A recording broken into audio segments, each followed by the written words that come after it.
ভালোবেসে বিয়ে করার মতো ভুল সিদ্ধান্ত মনে হয় পৃথিবীতে আর দুটো নেই। না পারবেন কাউকে বলতে, আর না পারবেন সহ্য করতে। তার এমন এমন রূপ আপনি দেখতে পারবেন যে রূপ দেখার জন্য আপনি মোটেও প্রস্তুত থাকবেন না। আপনি শুধু তাকে দেখবেন, তার ব্যবহার দেখবেন, আর এইটা ভেবে আফসোস করবেন যে এটাই কি সেই মানুষ যাকে আমি ভালোবেসে বিয়ে করেছিলাম। এই ব্যাপারটা আপনার বুকে জ্বালা পোড়া ধরিয়ে দেবে, আপনাকে ভিতর থেকে একদম শেষ করে দেবে। আপনার মন মানসিকতা একেবারে ভেঙে গুড়িয়ে দেবে। আমরা আসলে তখনই ফেসবুকে লিখি বা প্রকাশ করি যখন আমরা আমাদের মনের কথা কাউকে বলতে পারি না বা বোঝাতে পারি না। কিছু যন্ত্রণা আসলে ভাষায় প্রকাশ করা যায় না। আমরা মেয়েরা ভালোবাসার কাঙাল, আমরা একটু সময় ছাড়া আর কিছুই চাই না তাদের কাছে। আপনি অপেক্ষায় থাকবেন কখন সেই মানুষটা অনলাইনে আসবে আর আপনি তাকে মেসেজ করবেন, আর সে অপেক্ষায় থাকবে আপনার মেসেজের উত্তর হিসেবে এটা বলতে যে লাঞ্চ টাইমে লাঞ্চ করে রেস্ট নিচ্ছি। এই টাইমটাও কি শান্তিতে থাকতে দিতে চাও না? আপনাকে এটা বোঝাবে যে আপনি তার সাথে কথা বলতে চান, মানে আপনি তাকে অশান্তিতে রাখতেছেন। তার এই একটা কথাই যথেষ্ট আপনার মনটাকে একদম ছারখার করে দেবার জন্য।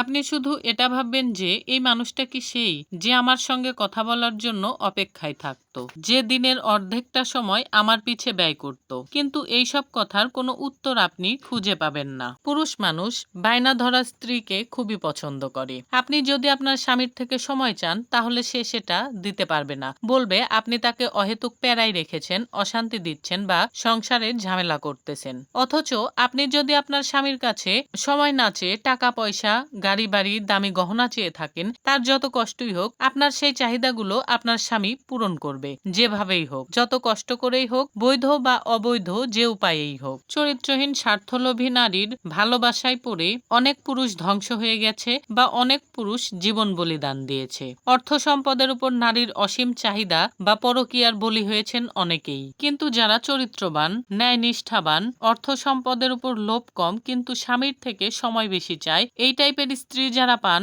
তারা আশেপাশে ছড়িয়ে ছিটিয়ে থাকা অসংখ্য এক্সাম্পল ভুলে যান যে নারীর ভালোবাসার নাটকে কতজন প্রাণ দিয়েছে, কতজন ধ্বংস হয়েছে, কতজনের সংসার ভেঙেছে। অথচ আপনি একজন ভালো স্ত্রী পেয়েও তাকে সময় দিতে অস্বীকার করেন। আপনার কাছে সময় দেওয়াটাই বেশি প্যারার বিষয়। আপনি এটা চিন্তা করে দেখেন না যে এই নাটকের যুগে কতটা ভালোবাসলে আপনার স্ত্রী আপনার কাছে শুধুমাত্র সময় এবং ভালোবাসা চায়। ভালো স্ত্রী একটা নেয়ামত, আর আপনি ইচ্ছা করে সময় না দিয়ে এই নেয়ামতকে অস্বীকার করছেন এবং স্ত্রীকে আপনার ভালোবাসা থেকে বঞ্চিত করছেন। চরিত্রহীন স্বার্থলোভী স্ত্রীদের কাছে সময় চাওয়া ভালোবাসার কাঙাল স্ত্রীরা হেরে যায়। বিশেষ করে যারা ভালোবেসে বিয়ে করে তারাই বেশি পরিমাণে হেরে যায়। বেশি ভালোবাসার আশা করা, গুরুত্বের আশা করা শুধুই বোকামি। কারণ এসব কিছু তখনই আশা করা যায় যখন মানুষটা আপনাকে সত্যি ভালোবাসে। ভালোবাসা আর ভালো লাগার মধ্যে অনেক পার্থক্য।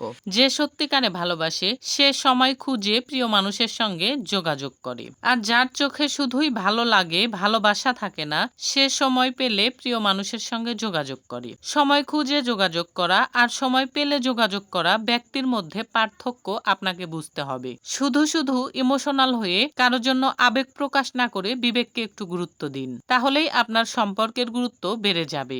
গুরুত্বহীন সম্পর্ক যুগ যুগ বয়ে বেড়ানোর চাইতে গুরুত্বপূর্ণ সম্পর্ক এক মুহূর্তও টিকিয়ে রাখার মধ্যে অনেক আনন্দ রয়েছে, অনেক সম্মান রয়েছে। আর আপনার সম্মান বজায় রাখা আপনার নৈতিক দায়িত্ব। যদি নিজেকেই নিজে সম্মান করতে না পারেন তবে যাকে ভালোবাসেন তাকে কিভাবে সম্মান করবেন?